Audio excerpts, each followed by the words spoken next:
Halo semuanya! Pernah nggak sih kepikiran gimana ceritanya kita bisa bergerak secepat dan sejauh sekarang?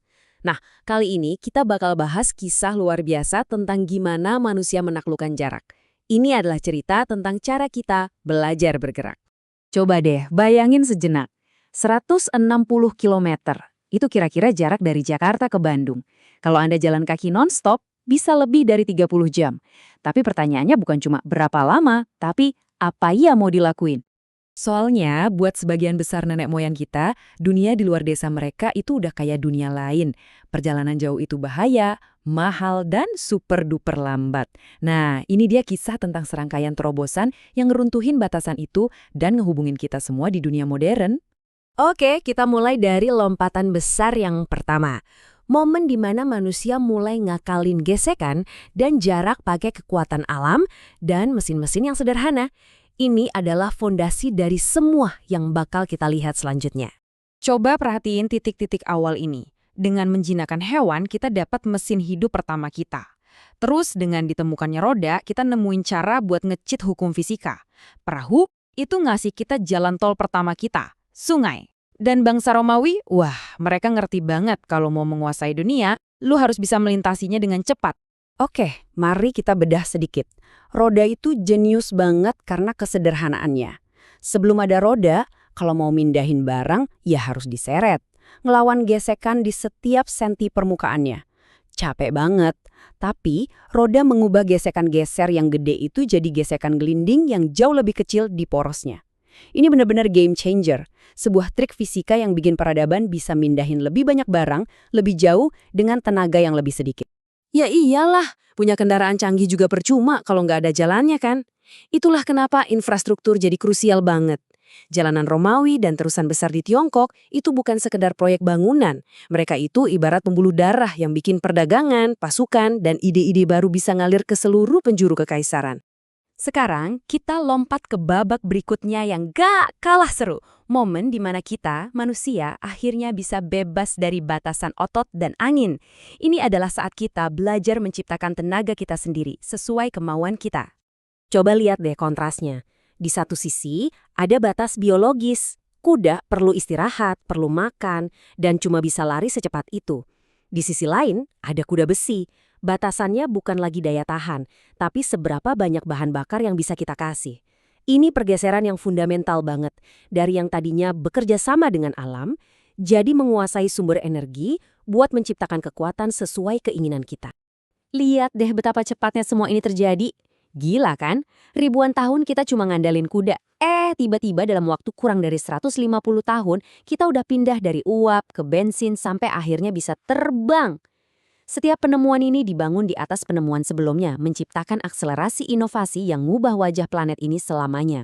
Kutipan ini menangkap sesuatu yang spesial loh. Transportasi itu ternyata bukan cuma soal ekonomi, tapi juga soal kebebasan dan rasa senang. Bahkan sebelum ada mesin-mesin raksasa, perbaikan kecil dalam perjalanan aja udah ngasih perasaan baru ke orang-orang. Perasaan soal kemungkinan dan petualangan. Kenapa tahun ini penting banget? Karena inilah tahun di mana lini perakitan Henry Ford mulai mencetak mobil secara massal. Ini adalah momen di mana mobil berubah dari barang mewah punya orang kaya jadi sesuatu yang mungkin dibeli oleh kelas menengah. Masyarakat kita, pinggiran kota, cara kita hidup, semuanya dibentuk ulang oleh satu inovasi ini. Dan ini membawa kita ke revolusi ketiga, revolusi yang lagi kita alamin sekarang. Revolusi ini nggak terjadi di rel kereta atau jalan raya, tapi di dalam sirkuit dan gelombang data. Mesin terbaru dalam transportasi itu nggak ngebakar bahan bakar, dia memproses data. Coba pikirin deh, mesin digital, GPS di ponsel Anda, AI yang ngatur lalu lintas, sensor di mobil modern, semuanya bekerja di belakang layar untuk bikin sistem yang kita bangun di era industri jadi jalan lebih lancar, lebih aman, dan jauh lebih efisien.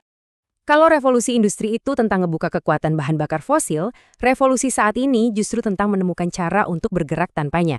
Keberlanjutan sekarang jadi pendorong utama inovasi transportasi, menggeser tujuannya dari sekedar kecepatan dan jarak menjadi tanggung jawab terhadap lingkungan. Nah, ini poin krusialnya. Semua kemajuan ini ada harganya, selalu ada. Nggak ada yang gratis, terutama kalau kita ngomongin tentang mengubah total cara satu spesies bergerak di muka bumi. Ini adalah pertanyaan yang wajib kita tanyakan.